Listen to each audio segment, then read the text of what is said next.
those of you who have not heard, I assume that's not many of you, they did it. We succeeded. I want, if they're willing to do it, the people who brought ashes to tell you what that was. And before we do that, though, I want to make sure that people get thanked. Jen Yeager, who's not here, had the unenviable position of organizing transportation. The group of Seeing Eye Dogs, Barry, James, John, and Ed. Who,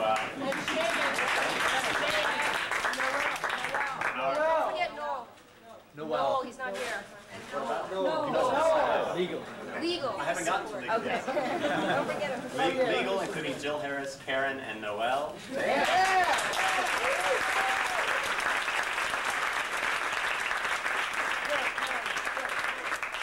Chief Marshals, BC and James, and the other marshals.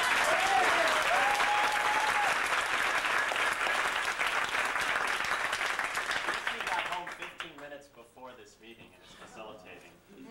So I just want to and the bus marshals, especially Richard, and media people. And you.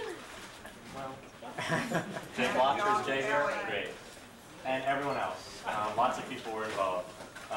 And if the people who brought ashes could talk for a minute, if you're okay doing that.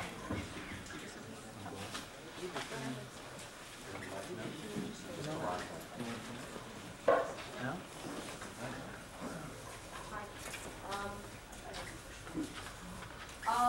I just want to say thank you to everyone who was there, everyone who wanted to go but couldn't, and also just to say thank you very much to ACT UP for supporting this action, which I think was really important. And not only for myself, it was very important to get to do something significant with my father's memory, but also to get to do something significant, I hope, for the future of ACT UP. It's sort of amazing that 5 years, you know, that we've been going on, that we keep on putting out the energy that we do, and we have to keep doing this so that there aren't more boxes of ashes. We know there are going to be more, but they don't have to be more.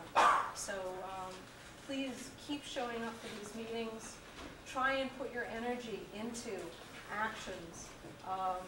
And once Bush is gone, we're going to have to deal with Clinton. So keep coming back.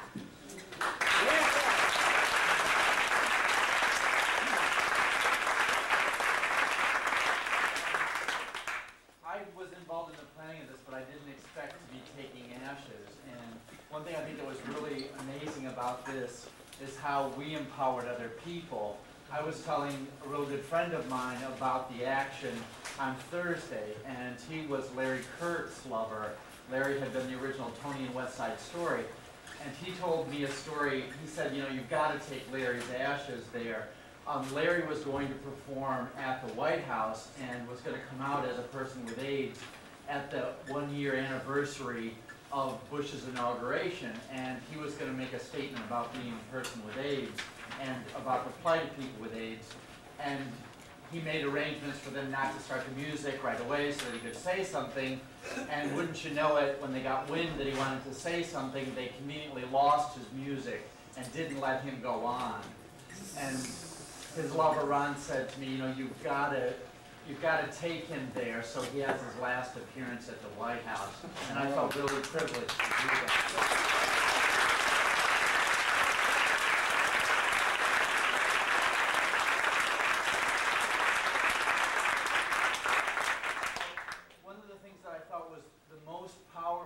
This whole action was how the word got out to people, and people kept coming up to us, not only at the march site before it started, but people came up to us and handed us bags and little bottles and little boxes with their lovers' ashes, or came into our line.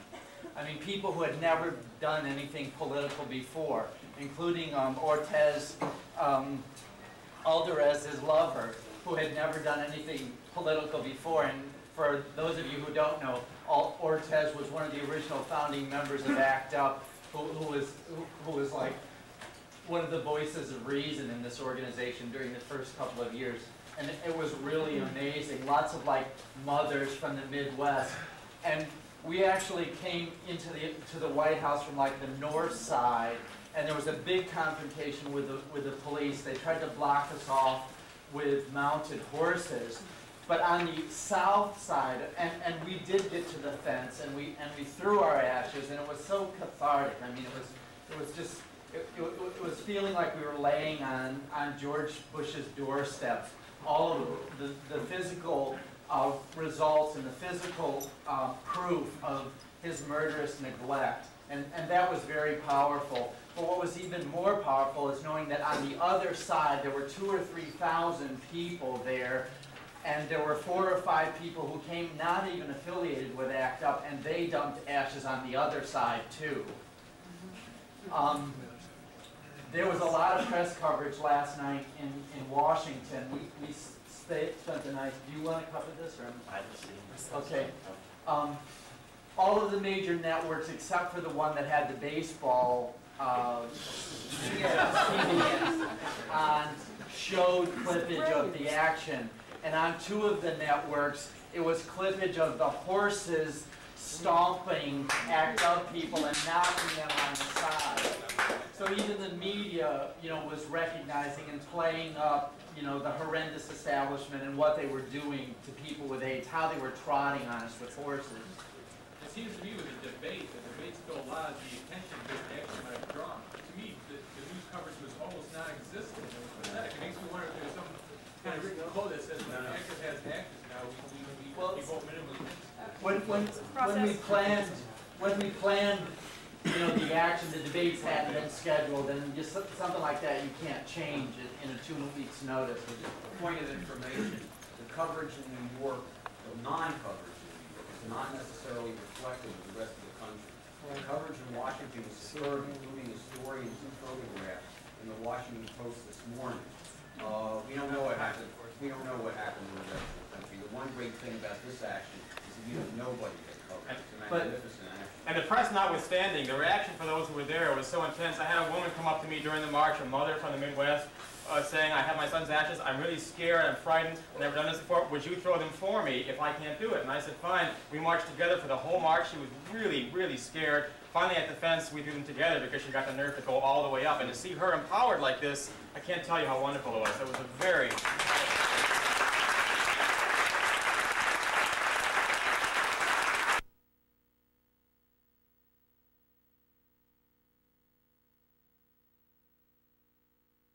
Tell me what to do. I'm just here to make success.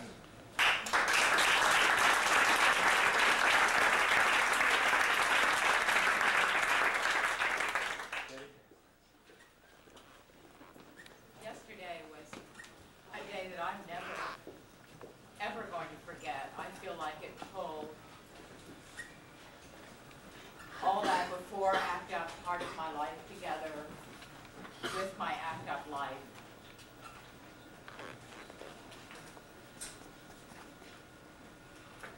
For a number of years, I was the clerk of the Quaker Cemetery that's in Prospect Park. I resigned when too many of my friends were dying.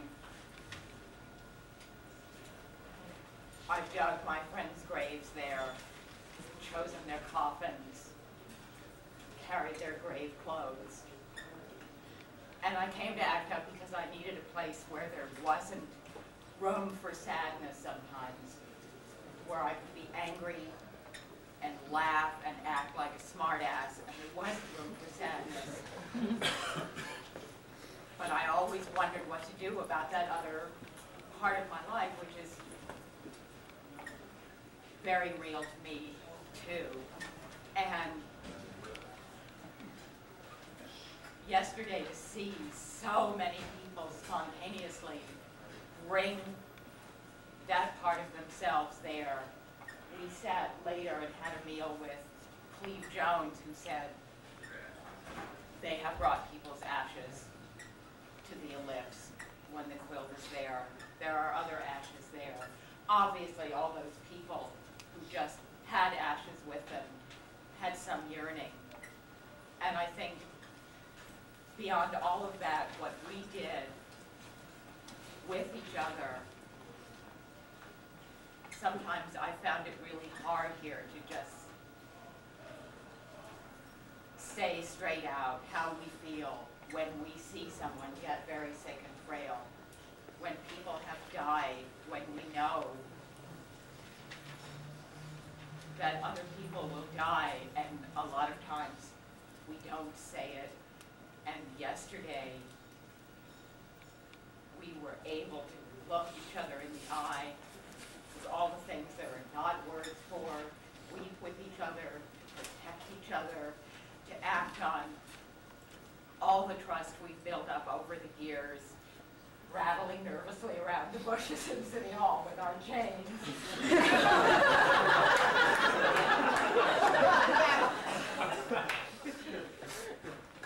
And we will never lose any of that.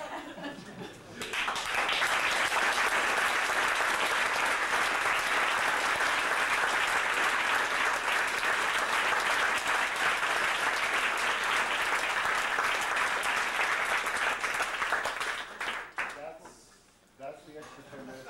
Well, there's just 2 more comments up. Why don't you let him have his say? Okay? I just have two short things. I was with a group that was escorting one of the groups escorting the people with ashes, and I was up in front of the line of people with ashes, and you know, really moved and scared and nervous. And the guy right behind me had ashes in a plastic bag. And just before we left, I had seen somebody eating trail mix out of a plastic bag. And I was very glad that nobody ate trail mix in the White House lawn.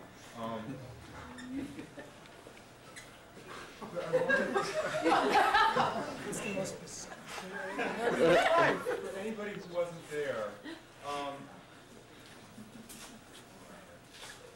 one of the many moving and remarkable things that was said for purposes, along with throwing this shit back in the faces of people who would just as soon see us dead. This work is helping keep us alive, and it's important. Thank the new people at ACTUP, the young people at ACTUP, who've really been at the front of this action, because yesterday, well, I've been in ACTUP since 1987, and I've been to more demonstrations. I've been arrested more times than I lost count, okay? Yesterday, I felt every emotion that I've ever felt at an ACTUP action, all at the same time, all at the same place. Hard for those of us. My first boyfriend had died of AIDS, and back in Columbus, Ohio, and it was like another bullet whizzing past my ear. I feel like I'm standing as bullets whiz by either side of me and knock down my friends and lovers. And most of my friends in ACTUP have left ACTUP because they can't, you know, you can only take burnout so many times, or they've died. And I keep looking for the thing that's going to keep me going a little further, because this is what I want to be doing. This is, I want to be here with all of you when the damn thing is over. When I started this, I said in a couple years it will be over, and then it was 3 years, and then it was 4 years, and now it's 5 years. I want us to be here when it's over, and we say it's over. Now we can go on and do something else. That's what I want. And you know, people like Shane and some of the other people, to be honest, a week or two ago, I was thinking, who are these kids? I can't believe that we're trusting them to do this. You know, have we gone mad? You know, forgetting that a few years ago it was a different set of kids. But I want to thank you all for can't really talk because I screamed a lot yesterday. But for me, I learned something that had never happened to me before. The first thing was that every active demonstration I've been to, I've screamed a lot like this. But we would like cry and then scream and then cry and then scream. And it was this neat cycle of me and Jen and Shane stayed up one night trying to write the words that would go on the flyer for this. And actually, we didn't make it this way. David Robinson, before, he used some of the stuff he wrote, and he called it an act of grief and rage and love. And that's so much what it was. I think we hit the nail on the head. But I guess I'm really thankful because I never before knew what it would be like to start crying and then have somebody that I've never met before come up and just hug me so hard and cry and say, I love you. And then have other people that I didn't know and that I didn't know come up and grab us and hug us and start saying, I love you. And then to keep marching and going to the tents, it just really worked for me. And that's what it taught me. Come with people I've never met before and cry and say, I love you. And then,